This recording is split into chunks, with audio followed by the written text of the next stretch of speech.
had a very interesting remark to say about his Lakers and some of the folks that questioned their experience, we'll call it. Quote, "We got a team full of nice, experienced vets that's going to kick these young bleep Jalen Anthony Rose.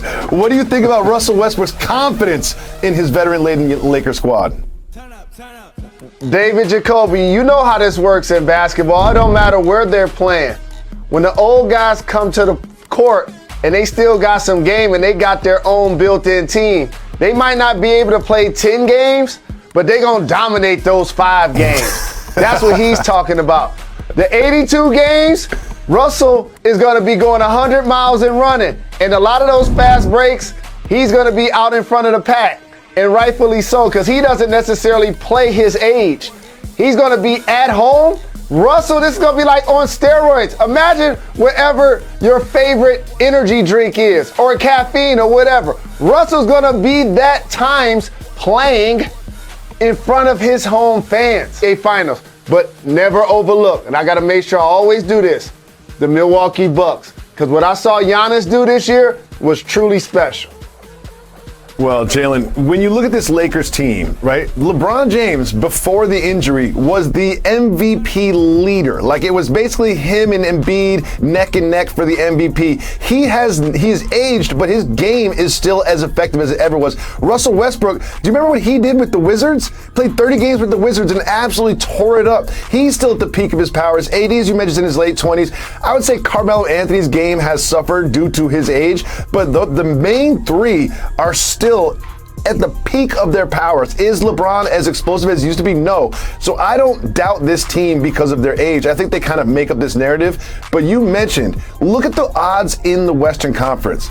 They are favored. Not just by a little bit, by a lot. Look at this, plus 170. Then it goes all the way to plus 450 for the Warriors. So it is basically the Lakers and then a huge gap and then everybody else in the Western Conference. Like you said, I would be shocked if they did not represent the West in the finals. And if that wasn't the case, it is most likely due to injury, not because of roster construction.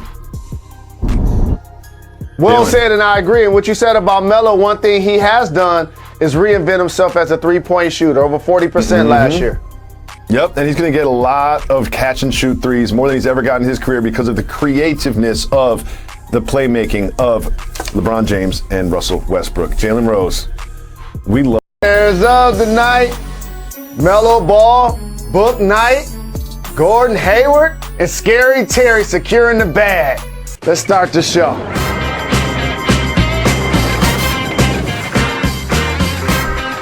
He is Jalen Rose. I'm David Jacoby. We are Jalen and Jacoby. What is it that we do?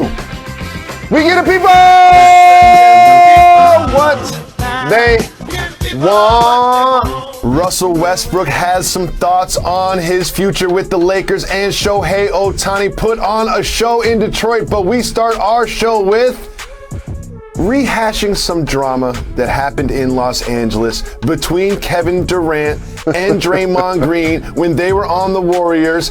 Draymond Green has a show, Chips, on Bleacher Report, and he had Kevin Durant on as a guest in a wide-ranging, interesting interview.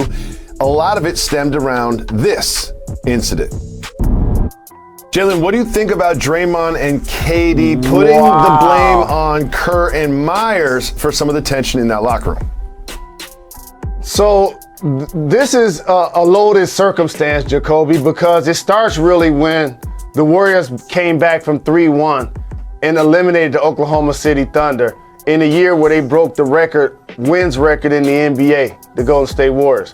KD leaves and joins the Golden State Warriors. They create a super team. But however, even if they won 2 championships and he was the finals MVP both times, that was always going to be Steph Curry's city and the Splash Brothers as well. And the fans said it, the media said it, and Bob Myers alluded to it when they had their first championship celebration. And you and I both know that really stuck with KD. And in the media, we anticipated after they won their second championship that he was going to leave anyway. But during that season, it's going to be turbulence. It's going to be tension. And then it exploded when he and Draymond had their blow up in the huddle. And at that point, it now gave credence to a lot of people to say, oh, That's why KD's not gonna leave, because he and Draymond don't see eye to eye. Oh, that argument is why he was leaving. No, he was leaving anyway, because a player of his caliber knows in his mind that he wants to be the guy, not one of the guys. And so that's why we anticipated him leaving. He ultimately did leave, and now he's with the Nets, carving out a new legacy with that team. And for Draymond Green, shout out to him. He's doing a terrific job in his multimedia space. He also, the way he responded, sounded like somebody that was fed up. You know how sometimes the most honest people in the room are little kids and the elderly? That's how Draymond was talking freely about his current GM, his current head coach. He had to go play with them this year. And so I just appreciate their candor. But more importantly, I thought that was therapeutic for both of them to just be able to iron out something that we saw publicly, to talk about a circumstance that we saw happen that never truly got closure. Now they can have some.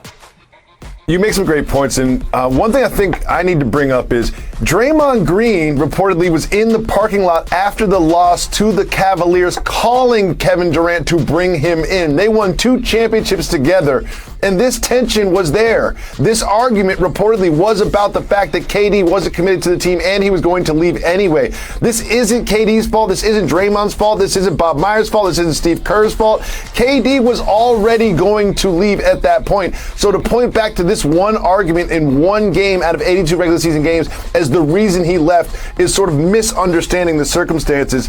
But to your point about this interview, this was a very candid and great interview. I always said Draymond was going to have a future in media. I didn't expect it to start so soon, but it certainly did. And one thing you brought up, which was very astute, Mr. Rose, is during one of those championship celebrations, here is what Bob Myers had to say about Kevin Durant joining the Warriors. Because I think last year he told Steph he could have any contract he wants too. Yeah. So well, yeah, that was different. He's been here from the run, the way before days. He's earned it.